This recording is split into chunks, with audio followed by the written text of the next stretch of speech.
Hello, hello, and welcome to my YouTube channel. For those of you that have not gotten a chance to meet me yet, my name is Nicole Crankstead, and I am an online business coach for introverts. Love working with introverts. They are my people. I'm an introvert myself. I understand how draining and crazy it can be to try and put yourself out there in front of a ton of people you don't know. So I help everyone get past that fear, build and start their business, and scale it so that they can quit their full-time jobs and do so much more. I really focus on that freedom aspect of living your life the way you want to. So here we are for today's video, talking all about starting your Facebook group and a little checklist of things that you should consider. But first, before we dive right in, I want you to hit that subscribe button here. New videos come out on this channel every single Tuesday, and I wouldn't want you to miss any of the great content that is coming out very, very soon. Otherwise, we are going to go ahead and dive right in. So I have been running my Facebook group, The Badass Business Introvert, on Facebook for I think this one's been about 3 years, but I did start the original one before this, even before that, and I ended up scrapping it because I did not have a checklist like this of things to go over, and some of these features didn't exist back then. I kind of let it be a free-for-all, and it ended up being Spamapalooza, and when I tried to stop that, it was Ghost Town. So if you haven't checked out my tips for managing your business Facebook group, be sure to check out that. The link is in the video below, and because that video is also so important and gives you so much great information. But if you are looking to start your group or revamp it, here are some great checklist items for you to go over first. So first and foremost, make sure you have a welcome post. Welcome those new people or returning people if they haven't gotten a chance to see the welcome post yet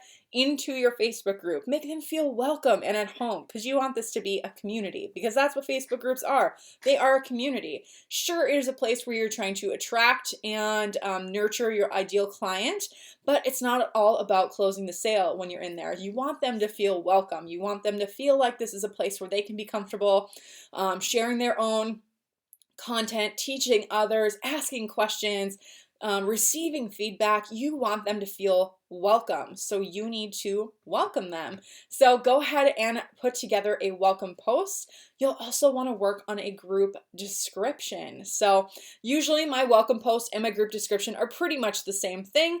Kind of welcomes them, lets them know a little bit about who I am, gives a brief rundown of the rules, things they can expect, includes a couple links to some of my freebies that they can sign up for at any point in time, usually my resource library or my course creator email challenge, so that they can get started on those right away. And that's kind of it. That's kind of the things I like to include in my welcome post and group description. You can make them completely different if you would like to, or you can go ahead and just keep them the same, but mine are pretty much copy and pasted the same, because in case they didn't read the description when they were requesting to join, there is the welcome post right when they get in there, and I do mark that as an announcement. It used to be pinned post, so whatever Facebook is calling it at the time that you are watching this video, announcement is what it currently is, so I mark it as an announcement, so it shows up on the announcement tab on the left-hand side of the screen if you're on a computer, and it also shows up at the top of the page when they access the group, because you want that welcome post to be one of the first things that they see. The next step is going to be to set rules for your group. Before you get people in there, you want to get some rules in place.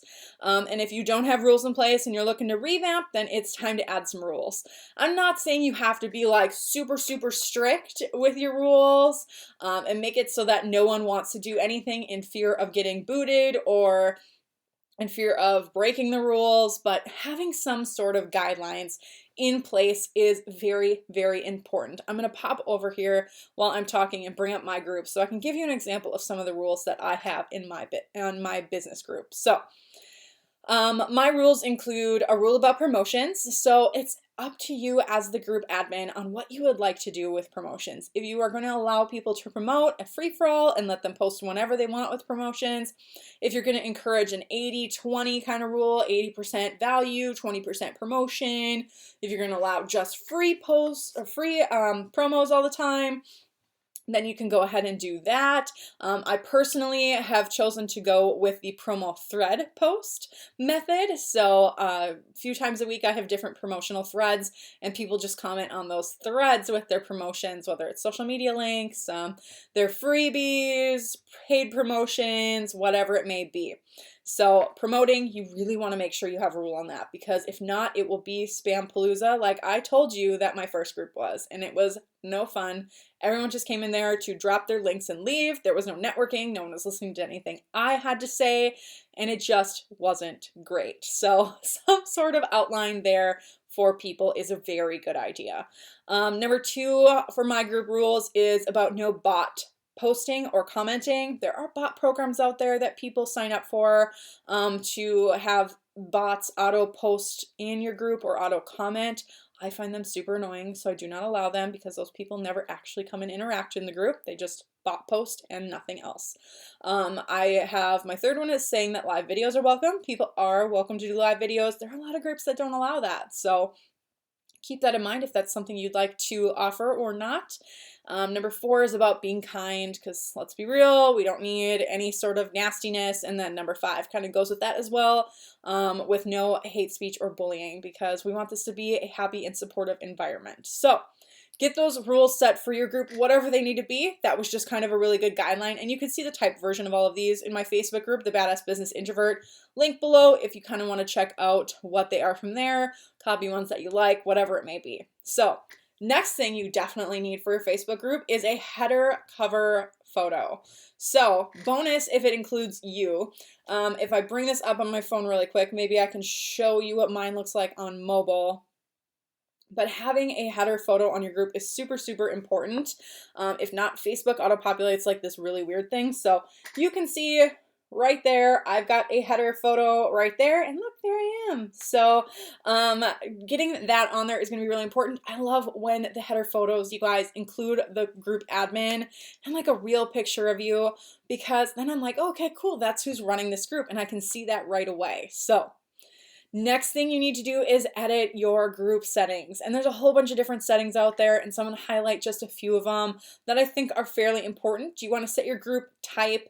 I have mine as social learning, because then it gives me the option for the units section, which has been really great for me to archive some of my challenges, so it's more accessible for people to come back and check out those videos I did live once upon a time and get that content and information. Linking your business page. If you have a Facebook business page or like page, whatever you want to call it, you can go ahead and link that to your group under that settings. And if you're wondering where this is on your computer, it's right below the header where it says more. You click that and then the edit group settings so that you can find those. And then go ahead and you can link your page, figure out your privacy settings. Do you want it to be a public group, a private group, whatever you might want to do for that. Mine's personally private. I personally also don't like to post in public groups, because then that shows up in my personal news feed, in my friends' news feed that I've posted in those groups. So I like the privacy of interacting in the business groups that private. So post topics, those are really great, because then you can add post topics to your own content that you post in your group, giving people that option to easily search things. So let's say I obviously do a lot with courses. If you guys have seen or heard me before talk about course creation, so there's a lot of content that I've posted about courses. So if you have post topics set up in your group, there could be a spot where it says courses, and someone can click that and find all of your stuff that you have labeled as courses, and it's so much easier for everyone to find, which is great. Badges is a semi-new feature under the group settings, and it just gets to control all those different fun badges that comes up. For groups, there could be the visual storyteller for people who post a lot with pictures, or conversation starters for people who make original posts a lot, just different things like that. And you can pick and choose out of those which ones you'd like to be a part of your group or not. So I have them all turned on because they're kind of fun. It's just me. But membership approval, if you want all members to be able to approve members or just you.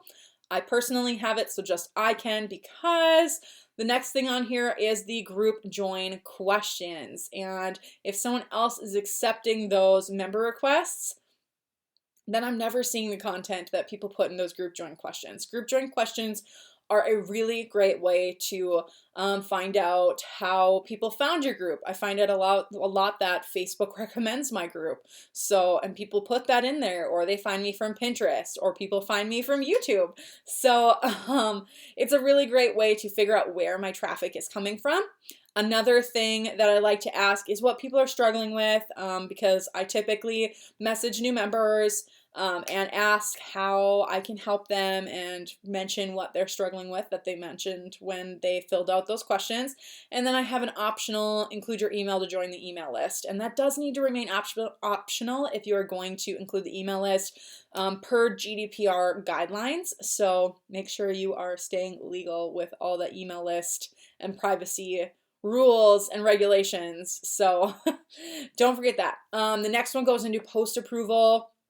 If you're going to have that turned on where you have to approve every post, or if you're going to let people post and then just go from there, I don't want to spend all my time approving posts, so I'll go ahead and just let it go and people can post and it shows up immediately. If you are going to do post approval, I just want you to know that as someone who posts in groups occasionally that have post approval, nothing is more frustrating than posting something and it not being approved until the next day or later. So if you are going to have post approval turned on, make sure you are going to be there frequently approving and going through posts. And the last one in group settings I want to talk about is keyword alerts. So if you're not going to have post approval on, like I don't, it's really nice to set up keyword alerts because then you can see if people are spamming. So you can put keywords like free or coaching or limited time or kind of some of those like generic words that people put in their promotion posts a lot.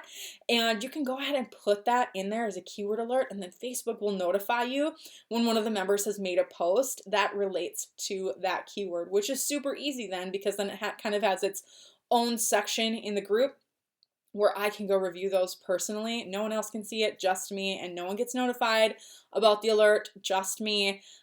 So it makes it so much easier. So I don't have to go back and forth trying to read everyone's posts.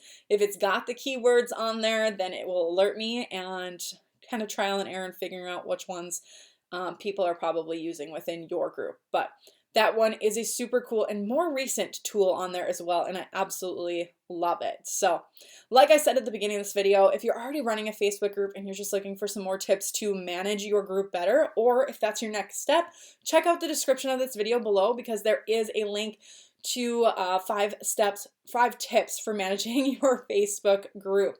Otherwise, I really hope to see you soon in the Badass Business Introvert. If you are not already a member, be sure to subscribe to this channel. New videos come out every single Tuesday, and I wouldn't want you to miss any of the upcoming great content that I'm putting together for you. Otherwise, have a good rest of your day, and I look forward to seeing you soon.